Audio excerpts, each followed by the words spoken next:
위스콘신 주에 거주하면서 인도에서 태생한 천체 물리학자에서 근무하는 찬드라 세카라는 박사가 있었습니다.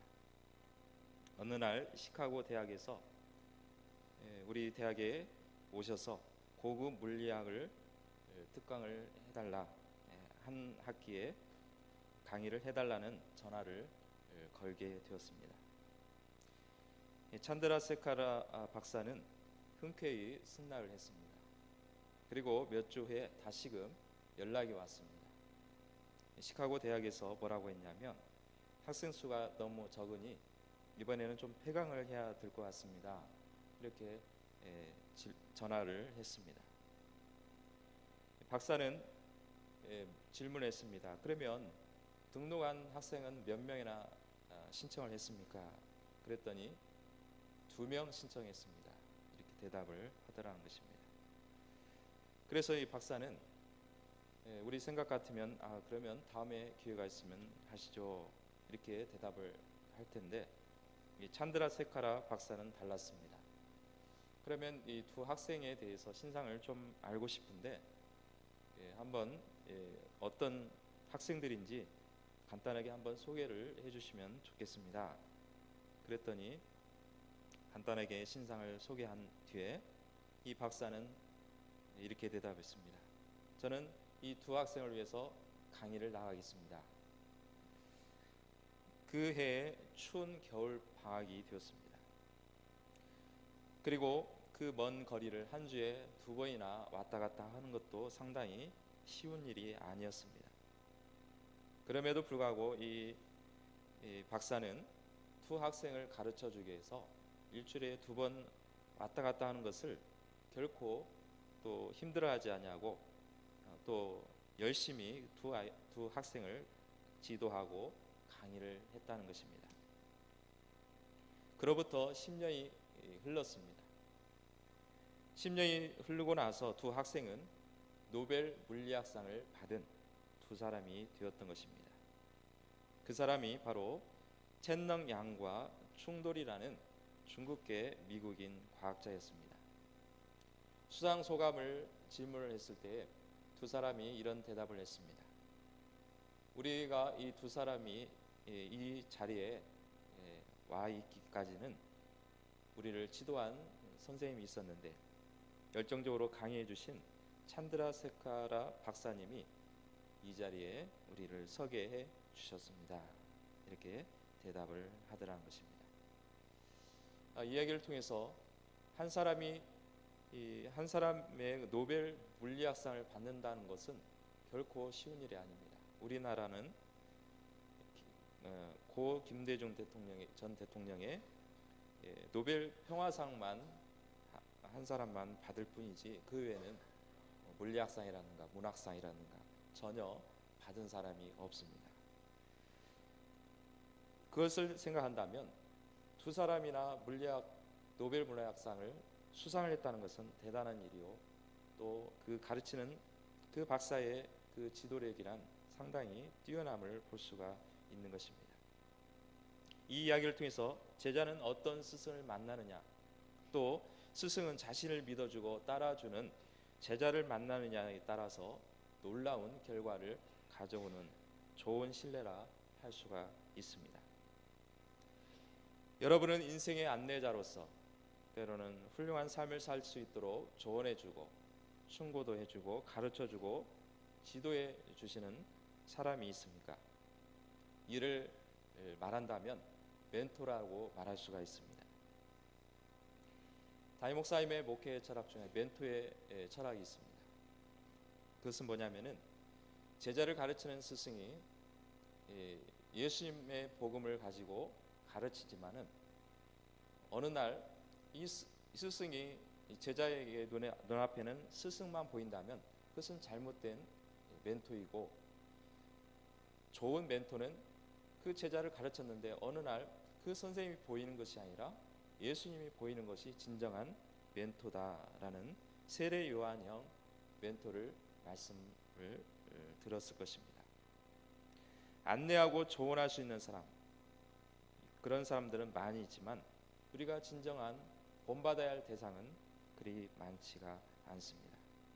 우리가 유일하게 본받아야 할 대상은 오직 예수 그리스도밖에 없는 줄 믿습니다. 가르치는 사람은 예수님을 닮아가려고 노력을 하고, 또 배우는 제자는 예수님을 어떻게 하면 잘 섬기고 또 배우고 또 예수님처럼 살아갈 수 있을까, 그런 고민을 해야 된다라는 것입니다. 예수 그리스도의 생애를 통하여 내가 어떤 생애를 살아야 할지를 말씀을 통해서 깨닫는 시간이 되시기를 축복합니다.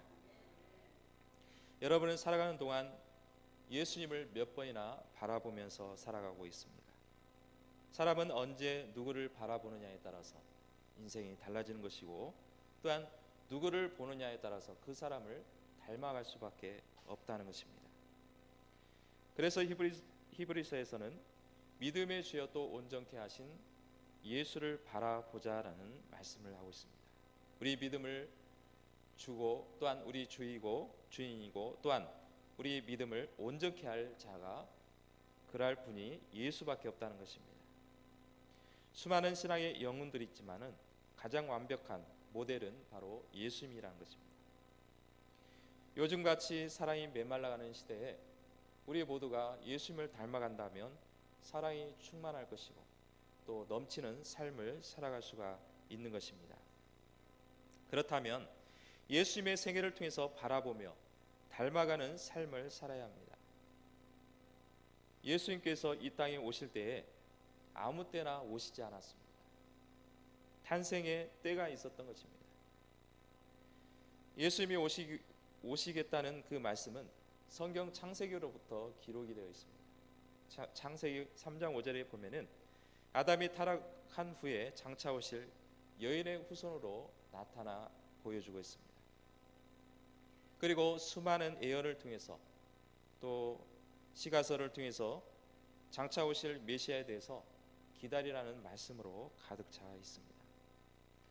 드디어 2000년 전에 이 땅에 예수님께서 인간의 몸으로 오셨습니다. 갈라디아서 4장 4절의 말씀에 보면은 때가 참에라는 말씀을 볼 수가 있습니다. 예수님께서 오시는 그때가 바로 하나님께서 계획하시고 준비하시고 또 예비하신 그때가 이루었다는 것, 찼다는 것입니다. 그때는 명확하게 제시되지 않지만 하나님의 때가 차서 오셨다는 것입니다. 그때가 언제입니까?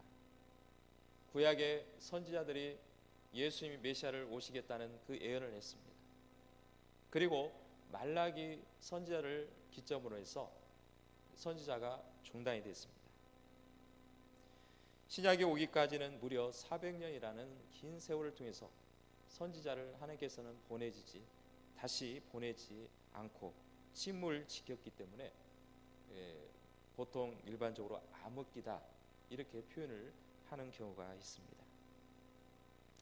그렇지만 선지자의 활동은 멈췄지만 제국들의 흥망성쇠를 이미 다니엘 선지자를 통하여 예언되었고 대역사 속에서 하나님은 섭리하시고 계셨던 것입니다.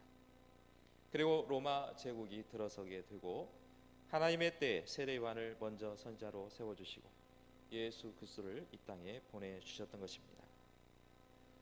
그래서 예수님이 이 땅에 오신 것은 바로 하나님의 계획과 또 하나님의 때에 맞춰서 이 땅에 오심으로 인류를 구속하는 구속사역을 감당하시게 된 것입니다. 먼저 예수 그리스도의 탄생에 대한 예언을 한번 말씀을 통해서 보도록 하겠습니다. 그리스도는 이스라엘에게서 태어난다라는 말씀을 볼 수 있습니다. 민수기 24장 17절에 보면은 한 별이 야곱에게서 나오며 한 귀가 이스라엘에게서 일어나서라는 말씀을 하고 있습니다. 다시 말해서 아브라함의 하나님, 이삭의 하나님, 야곱의 하나님의 자손으로 태어나시겠다는 말씀으로 마태복음 1장에서 그 족보를 통해서 볼 수가 있는 것입니다. 또 그리스도는 다윗의 가문을 통해서 유다 족속에게 태어날 것을 예언하고 있습니다. 규가 유다를 떠나지 아니하며 창세기 49장 10절의 말씀에 나와 있습니다. 유다를 통해서 왕족이 태어나게 될 것이고, 또 그 왕족을 통해서 보면 다윗이 나오고 다윗의 후손으로 예수 그리스도께서 이 땅에 오셨습니다.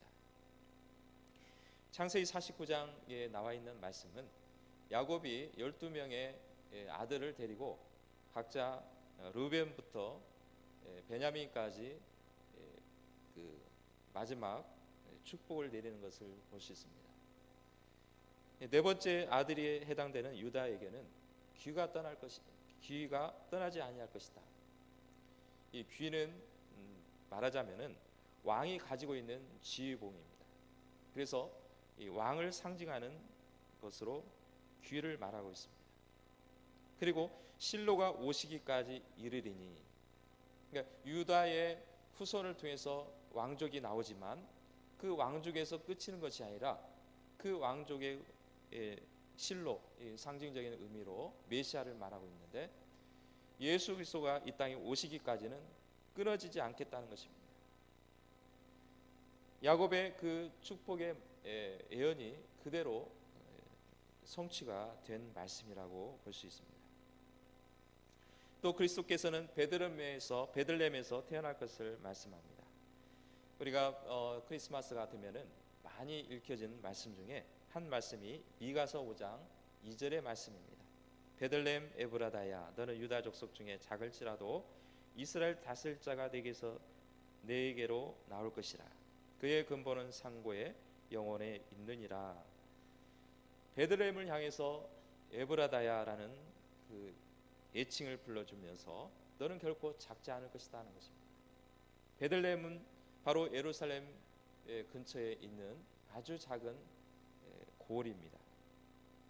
그렇지만은 이 베들레헴이 하잘것없고 보잘것없는 그러한 읍 정도의 그러한 수준의 도시였지만 결코 작지 않다는 것입니다.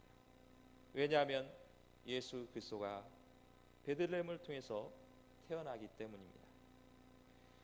그리스도는 호적 등록하러 베들레헴에 머물렀을 때, 마리아와 요셉이 호적 등록하러 베들레헴에 머물렀을 때 숙박할 장소가 없어서 말구에 태어나게 되었던 것입니다.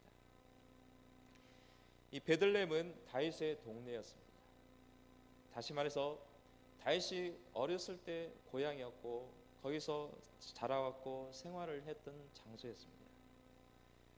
그곳에서 예수님께서 태어나게 된 것입니다. 또 그리스도는 동정녀에게 태어났다고 말씀하고 있습니다. 동정녀라는 것은 처녀의 몸에서 태어난 것입니다. 일반적으로 부부가 결혼을 하고 같이 합방을 통해서 자녀가 잉태를 하는 것을 일반적으로 우리가 잘 그렇게 이해를 하고 있습니다. 그런데 예수님은 처녀 홀몸을 통해서 태어났다는 것입니다. 왜 처녀의 몸으로 태어났을까라고 생각한다면 우리가 영적인 부분에서 생각해 볼 수가 있습니다. 뭐냐면은 아담 이후의 모든 자손들은 아담의 씨를 통해서 태어난 모든 인류는 다 죄를 안고 태어납니다. 원죄라는 죄를 안고 태어납니다. 그래서 아기가 잉태했는데 무슨 죄가 있고 뭘 죄의식이 있겠습니까? 그러나 아담의 그 원죄를 그대로 승계를 받기 때문에 그 아이는 아이의 의지와 상관없이 죄를 가지고 태어나게 되어 있습니다. 그런데 예수님께서 죄를 안고 원죄를 안고 태어난다면, 그렇다면 결국에는 죄인으로서 죄를 구속할 수 없기 때문에 그렇게 태어나서는 안 되는 것입니다.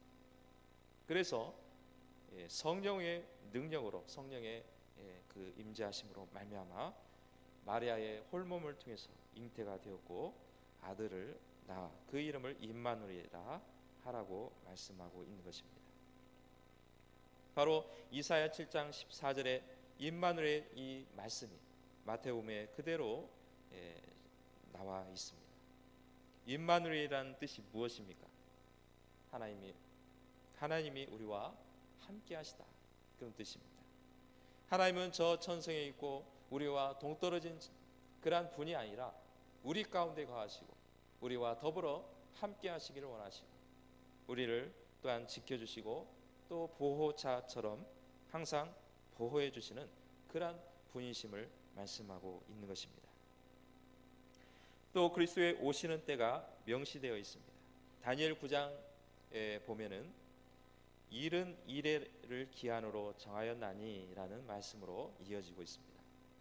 다니엘은 신약으로 말하면 요한계시록 같이 그러한 예언서입니다.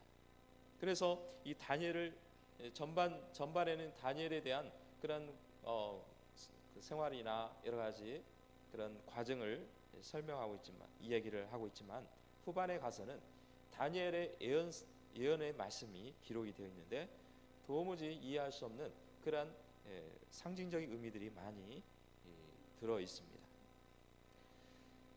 그런데 이 이른 이래를 역사적으로 따져봤더니 메시아 그리스도께서 예루살렘이 그 이전에 성전이 재건이 되었는데 그 뒤에 490년이 딱 흘러 후에 예수님께서 정확하게 십자가에 돌아가셨다는 것입니다. 다니엘의 예언서가 그대로 이루어진 사건이라고 볼 수가 있는 것입니다. 또 그리스도의 오심은 세례 요한에 의해서 알려졌다고 말씀합니다.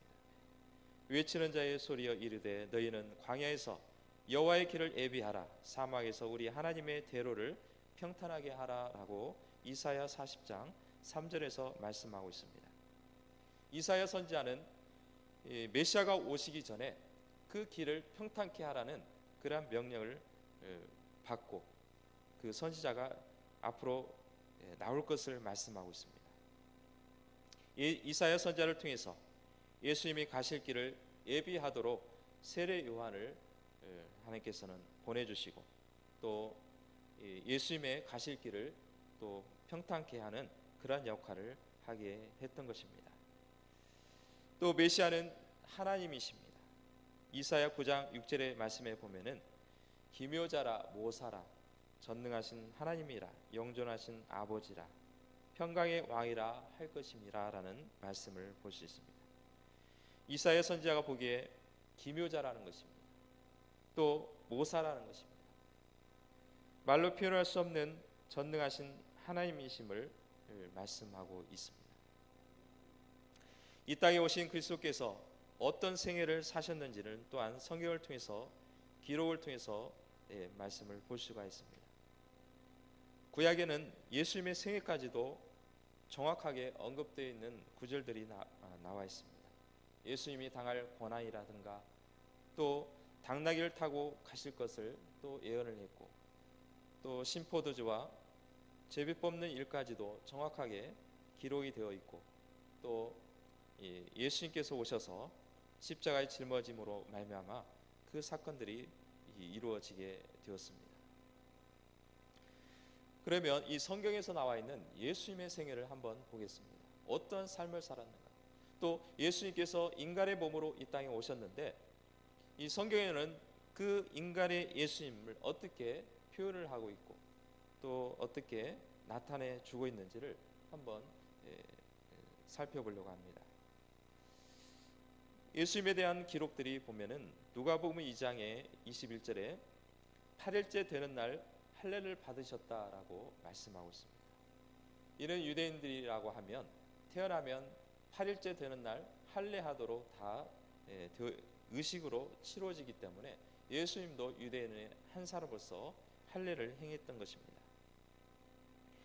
또 예수님은 유아 때 그 생활이 기록이 되지 않았습니다. 그 이전에 보면은 키가 자라고 또 사람과 하나님과 사람에게 사랑스러워 가시더라라는 그런 추상적인 표현만 나와 있습니다. 그런 다음에 12살 되던 해 이제 유대인들에게는 12살은 성년에 해당 성년식을 치러할 때가 되었습니다. 우리가 보면은 이제 성년식이 있던 것처럼 이 유대인들에게는 12살이 되면은 예루살렘에 같이 부모와 함께 방문하게 되었습니다. 그리고 12살 되던 해에 예루살렘 방문하고 나서 부모들은 먼저 고향을 향해서 떠나고 있는데 예수님은 그 자리에 성전에서 머무르고 있었던 것입니다. 부모는 한참을 갔는데 예수님이 안 계시는 거예요. 며칠을 다시 또 예루살렘 돌아와서 봤더니 다른 랍비들과 대화를 나누는 것입니다. 어린 12살이 이 어른들과 함께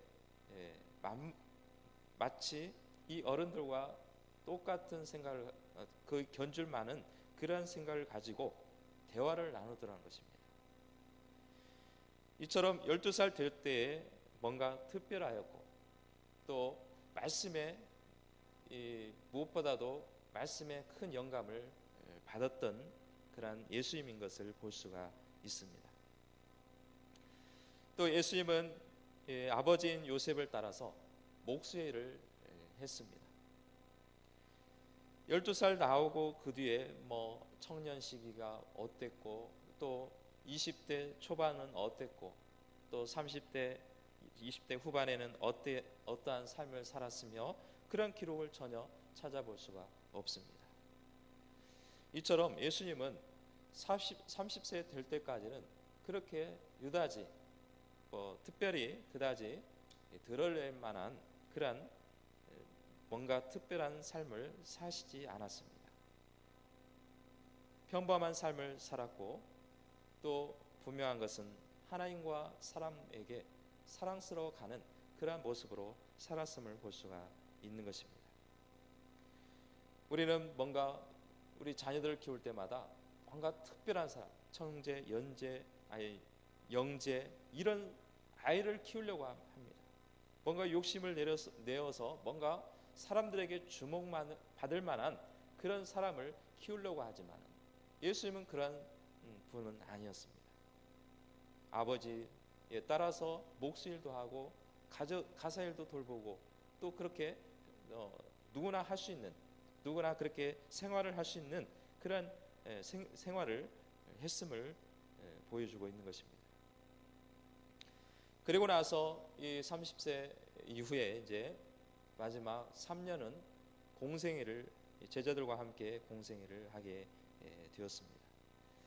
예수님께서 3년 동안의 그 기간들이 이제 마태복음을 비롯해서 요한복음까지 구체적으로 또 기록을 하고 있습니다. 몇 단계를 한번 살펴보면은 먼저는 예수님께서 유대와 사마리아와 갈릴리 지역에서 사역을 먼저 시작을 했습니다. 그 기간이 한 6개월 정도 기간 동안 그 지역을 다니시면서 사역을 했습니다. 제자를 불렀고 또 여러 가지 이적을 베풀었고 또 기적도 행하셨던 것입니다.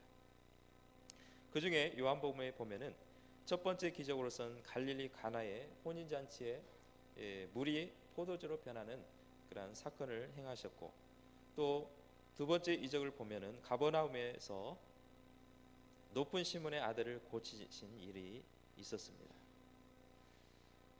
그리고 그 다음에 두 번째 단계로 생각한다면 가버나움과 갈릴리 지역을 다니시면서 또 병자들을 고쳐주셨고 또 복음을 전파를 하셨습니다. 그리고 제자들과 많이 사역을 했던 갈릴리 사역을 또 생각할 수 있습니다.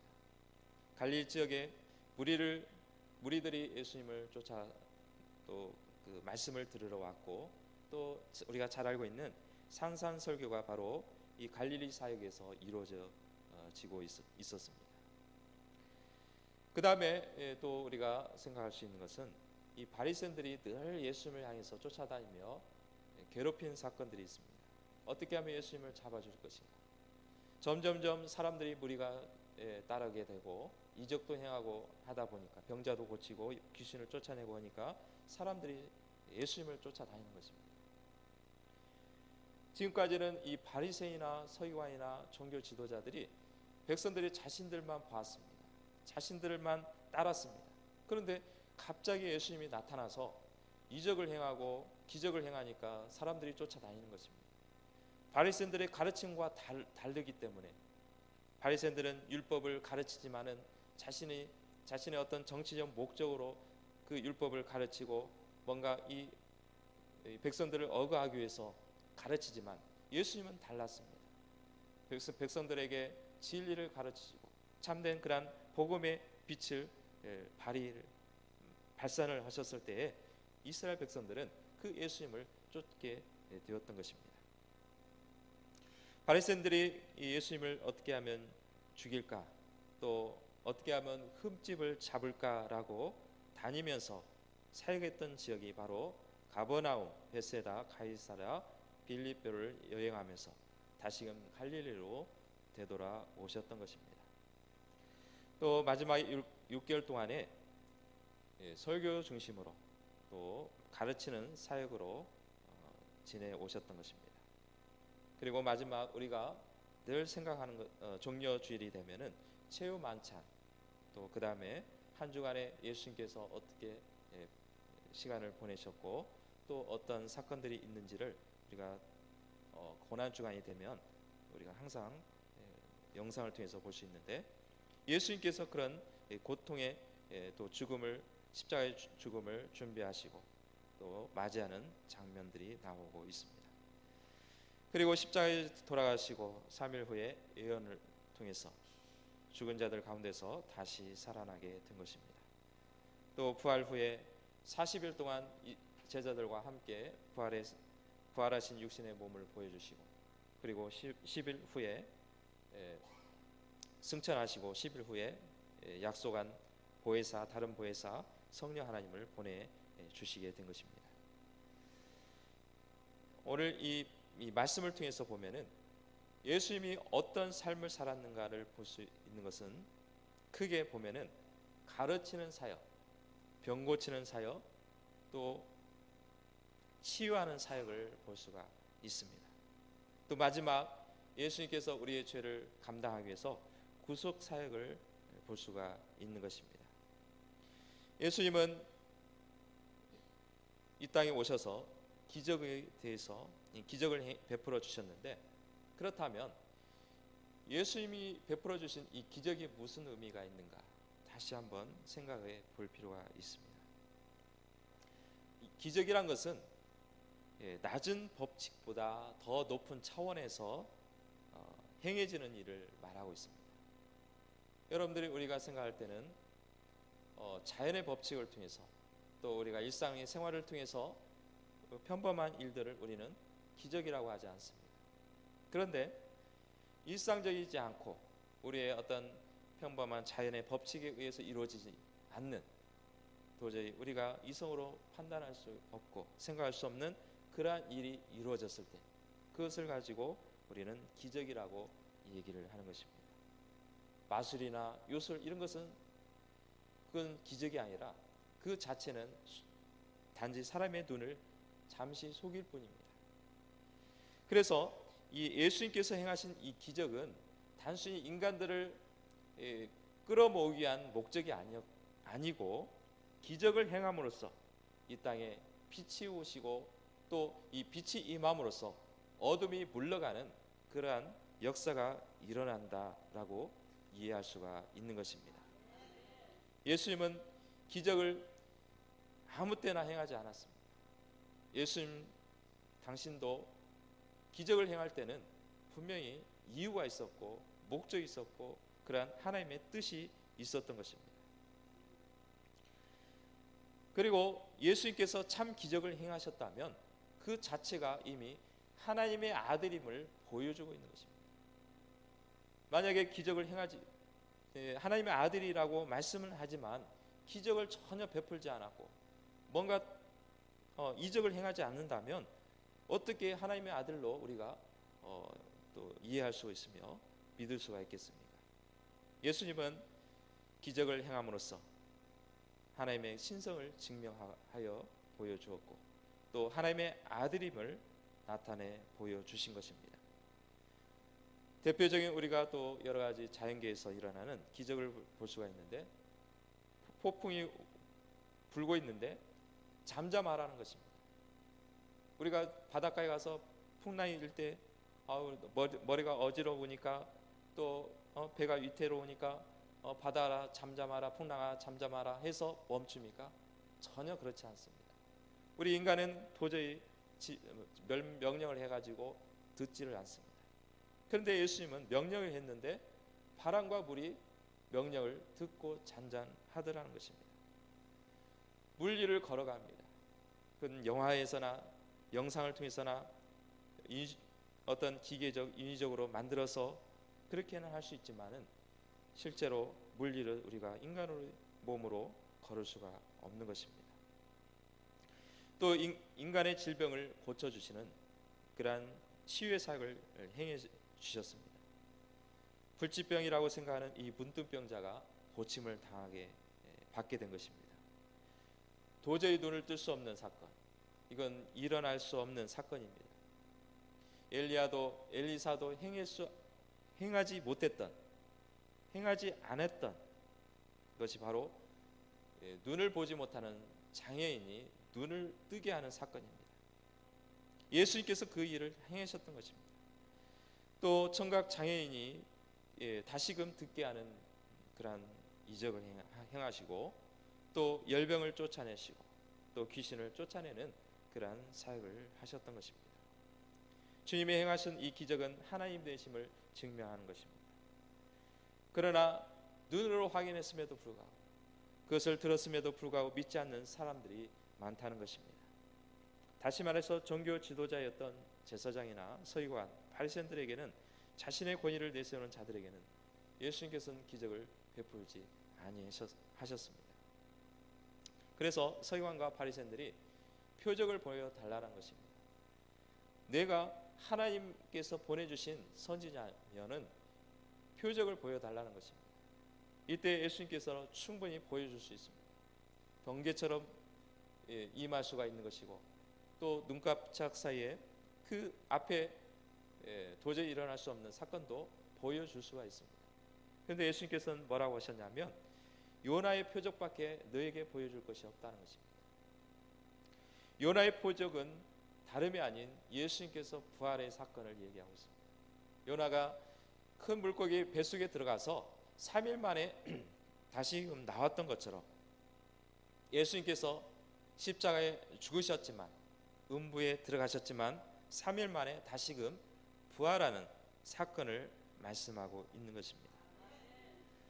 반면에 긍휼을 사모하고 연약하며 또 주님의 도우심을 구하는 세리나 또 각종 병든 자들이나 또 죄인들이 하나님 앞에 긍휼을 구할 때 예수님께서는 그들에게는 기적을 베풀어 주셨던 것입니다. 그리고 믿도록 했던 것입니다.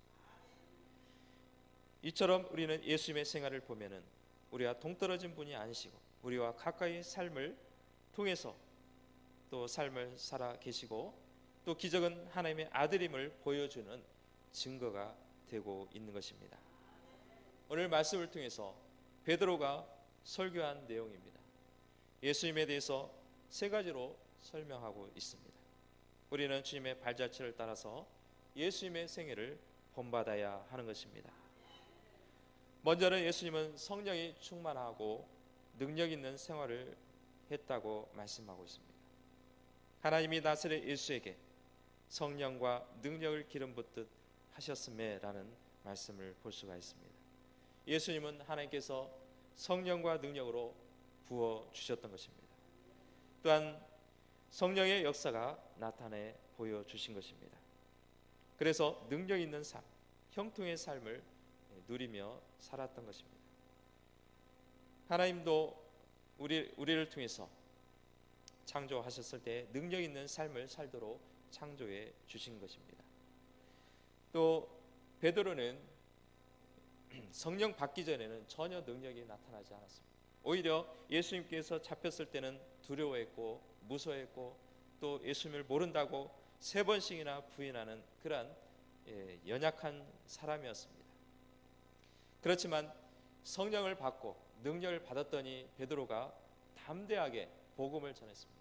그것도 유대인들을 향해서 예수님을 믿는 사람을 잡으려고 하는 그 상황 속에서 베드로는 많은 무리 중에 복음을 전하고 담대히 설교를 했던 것입니다. 그리고 예수 그리스도를 증거를 했더니 3,000명, 4,000명의 회개 역사가 일어나게 된 것입니다. 오늘 우리에게는 성령의 능력이 임하여야 될 줄로 믿습니다. 성령 충만을 받아야 됩니다. 예수님처럼 말씀과 기도에 무장이 되어야 된다는 것입니다. 우리는 성령의 사람이 될 수가 있습니다. 성령의 하나님께서 우리에게 힘을 주실 수가 있는 것입니다. 말씀을 통해서, 순종의 삶을 통해서 우리는 성령의 사람이 될 수가 있습니다. 두 번째, 예수님의 삶은 어떤 삶이었습니까? 두루 다니면서 착한 일을 했다는 것입니다. 소외된 자, 고아들, 과부들, 병약한 자들, 또 죄인들, 그런 사람들의 친구가 되어 주셨다는 것입니다. 그리고 그들에게 배려하는 마음으로 늘 가까이 하셨고 그들을 위한 삶을 살아가셨음을 볼 수가 있는 것입니다. 우리 교회 안에서는 어떻게 보면 끼리끼리의 그룹들이 형성될 수가 있습니다. 그러나 예수님께서는 그러한 끼리끼리의 그러한 그룹을 원치 않으시고, 혹여나 우리 안에서 연약한 존재가 있는가, 연약한 성도가 있는가, 또 소외된 성도가 있는지를 우리는 늘 살펴야 될 것이고, 그들을 위해서 우리는 늘 기도하고 또 같이 교제를 나누면서 하나님의 사랑을 증거해 보아야 되는 것입니다. 또 세상에는 또 연약한 존재들이 있습니다. 또 소외되는 사람들이 많이 있습니다. 내가 도와줘야 할 사람들이 많이 있습니다. 그들을 향해서 우리는 도움의 손길, 또 하나님 주님 안에서 착한 일을 행하는 그러한 사역을 하여야 되는 것입니다. 최초 그리스도인이라 불렸던 안디옥 교인들을 생각할 수 있습니다. 안디옥 교회에서 예수 그리스도를 증거하였더니 주변에 있는 사람들이 뭐라고 하냐면 그리스도인이다. 다시 말해서 우리가 속된 말로 예수쟁이들이다. 그 입만 열면 예수님이고 입만 떠벌리면 예수님 자랑이고 그런 사람들, 그런 무리들이다. 그것이 바로 그리스도인이라는 것입니다. 안디옥 교회 성도들은 많지 않았지만은 그들은 예수님을 위해서 삶을 살아갔을 때 그 지역에 복음화가 이루어지게 되고 또 놀라운 복음 전파가 이루어지게 되는 것입니다. 세 번째, 예수님은 마귀에게 붙들린 자들을 구원해 주셨습니다. 이 세상에는 영적 전쟁터입니다. 하나님의 영이 역사하는 성령의 정과 반대로 악의 영이 통치하는 지역 그 존재들이 있습니다. 우리는 둘 중에 하나입니다. 내가 하나님의 영에 속하지도 않고 악한 영에도 속하지 않는 것이 아닌 중간 지역에 있어야지 해서 그렇게 되는 것이 아닙니다.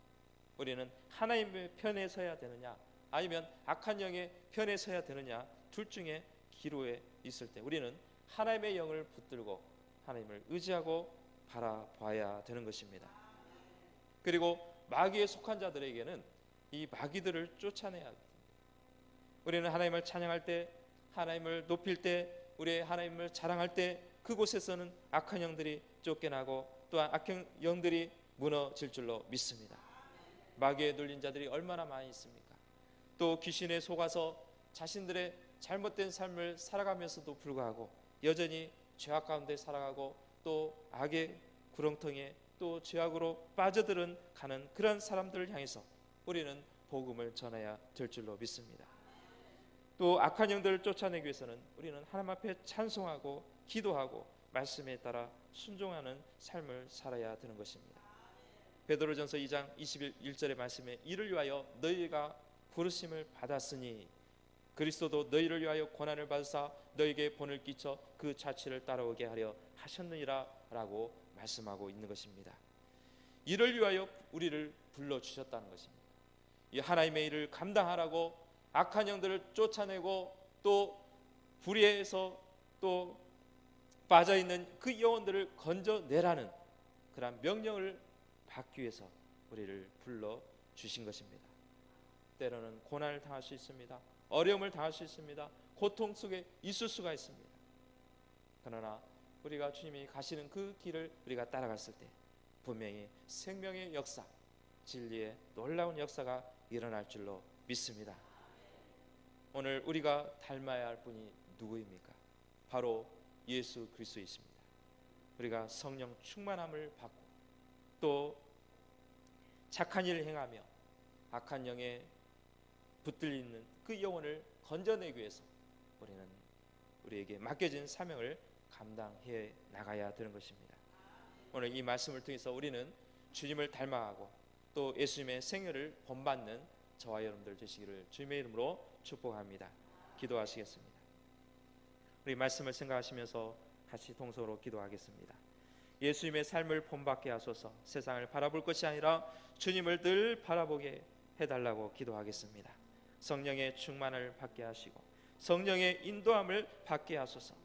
또 두루 다니면서 우리는 악한 일을 멀리하고 착한 일을 하며 선한 사업을 위해서 힘쓰고 남을 위한 삶이 아니라 남을 위한 삶, 또한 힘들어하고 고통 속에 있는 그런 영혼들을 위해서 살아가는 삶을 살게 해달라고 간절히 기도하겠습니다. 지금도 마귀에 속아서 붙들림 당한 영혼들을 건져내게 하소서. 지금도 불구덩 속에서 또 악의 구덩 속에서 헤매고 있는 이 영혼을 또한 악한 영들과 싸워서 믿음으로 승리하고 건져내게 해달라고 간절히 기도하겠습니다. 주여 자시고 동서로 기도하겠습니다. 주여